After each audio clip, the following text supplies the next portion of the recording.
Hey, I'm in Bullhead City, Arizona for 28 days.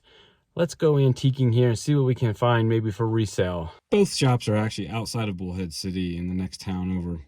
First stop is Picker Shack. I've never bought well from any shop or dealer who uses the word picker in their title or name, but that doesn't stop me from looking. Let's do this. Records, a lot of collectibles in this store, as expected when you're not in New England or New York or Pennsylvania. Some kitschy sort of Western stuff. I did start as a collectibles dealer a little bit with toys and action figures and everything. So the first thing that really caught my eye was this Castle Grayskull, Masters of the Universe. It excited me when I saw it at the corner of my eye. Sadly, it's the modern reissue, which you can see has an eBay asking price of $95. Much different than the vintage price, which is going to run you several hundred or more, especially if the box is very clean.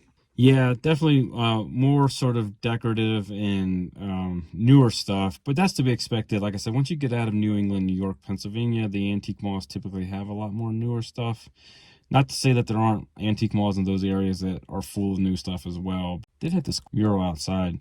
Next stop is closer to where we're staying, but still outside of Bullhead City. This shop, of course, a lot of Western stuff, a lot of Native American stuff. All these shops in this area have that. A lot of jewelry, turquoise jewelry, of course, popular. I don't know anything about that, but my girlfriend likes to look at it, that's for sure. This thing is kind of neat. I've seen these before marked Kodak to cut photos.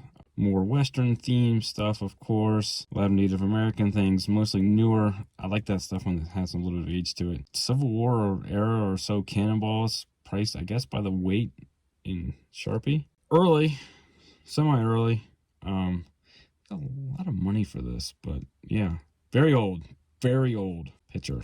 This sign was kind of cool. I did like it. If I lived in Utah, I'd probably like to buy that, assuming it's not stolen. Burl. Not as early as burl I would like, but still burl nonetheless. You want an earlier piece with better surface. Neat little sign. I've never owned one of these, but as you can see, wide range of prices on eBay. You can look at the comps though. Looks like $30 in one sale, 30 in another sale, so maybe 30 is the value. So not a bad price if you're buying that for yourself in this antique shop. This was a nice little carrier, nice surface, square nails, but nice surface. Yellowware bowl. Some of these advertising yellowware pieces can be very good. Something one should pick up when they are cheap and let it ride on eBay. First, you see an asking price on eBay and then 2 sold pieces. Here, tucked away, I found this Pam advertising clock for RC Cola. Not an obscene price for the clock, although not a great price either. I'd expect the store price to be higher than an online one for something like this. There's no additional shipping cost in the store, no fear of it being broken in shipping. Shipping of these has gotten really expensive. Plus you get to inspect it for damage and authenticity. It's hard to tell the condition in some of these comparable prices I found online. The $400 one on eBay admits to some paint loss. The clean ones on eBay are priced higher. The comps from auction house are tricky because they don't all have good photos to assess the condition, but generally they are cheaper than this antique store or even much cheaper, but a few definitely had some flaking paint. I think if you were patient, you could get this clock for under $500 right now, but you're much better off paying $600 or $650 for a mint one than $400 or $450 for one with flaking paint. Pam made advertising clocks from the 1940s to the 1970s. The company was located in Brooklyn, New York. They had square versions, round versions, diamond versions, which are basically square versions that just hang with a point facing down. Most of these clocks lit up from behind, but not all of them. They also made thermometers. I have sold probably 100 plus clocks over the year and about the same amount of Pam thermometers. They are great classic advertising collectibles. Highly, highly desirable. Even the common common clocks tend to command $300 or more now. Pam went out of business in the early 80s, but there is a company now that's making the retro style clocks for people custom made. Of course, there are a ton of reproductions of these clocks.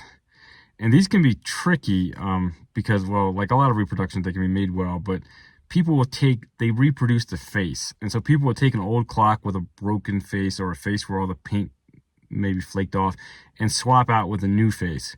So everything else about the clock is old. The cord is old, the housing is old, the motor is old, everything is old but the face. And so you really got to be tricky with that, you really got to be careful with that. The back of the face is milky white is definitely a reproduction or new face. Currently, I just looked, there's 291 listings for replacement faces, i.e. new reproduction faces. And that brings me to the flaking paint. If you're going to buy these, you need to be careful.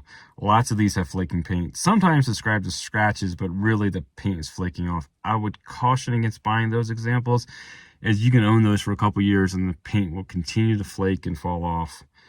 So really cool things though. I currently do not own any in my inventory, but I wish I did. They sell very well now, better than they did when I first started dealing them in the early 2000s.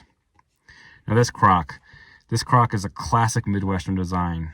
A lot of people call it the bee sting design.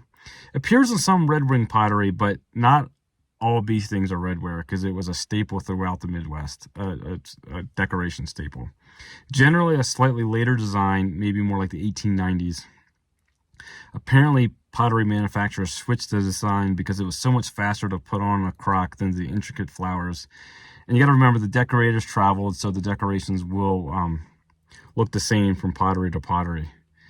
This looks to be a pretty nice example. Not a bad price either. Here are some auction results. Of course, without really looking at the pieces or handling them, it's hard to tell which ones have damage and which ones not. I would assume that the lower prices ones are because they have cracks. But it could be because someone got a good deal. I'd put the retail price on this piece somewhere in the $125 to $200 range. Okay, so that was the two shops just outside of Bullhead City. I had zero luck in that I did not buy anything for resale. Always fun to go look though, and the shops were nice enough, and I would certainly, if I lived in the area, I would visit them on a semi-regular basis to see what else came in.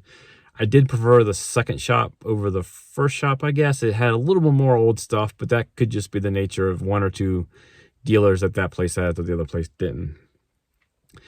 Yeah, it's a lot harder to find good early stuff out here. There's less of it because there was less population when, compared to the New England in the mid 1800s. So that being said, that doesn't mean that all the shops are filled with nothing but junk, and there's nothing wrong with newer stuff. I started out as a collectibles dealer, and I've made a lot of money over the years selling action figures and comics and sports cards and sports collectibles. So, and modern folk art is really cool too. So it's always fun to go look. And if you enjoyed this video and you want to follow my antiques journey and see where I go shop across the country with some kind of cool food I find and cool hikes and everything, please hit like and subscribe.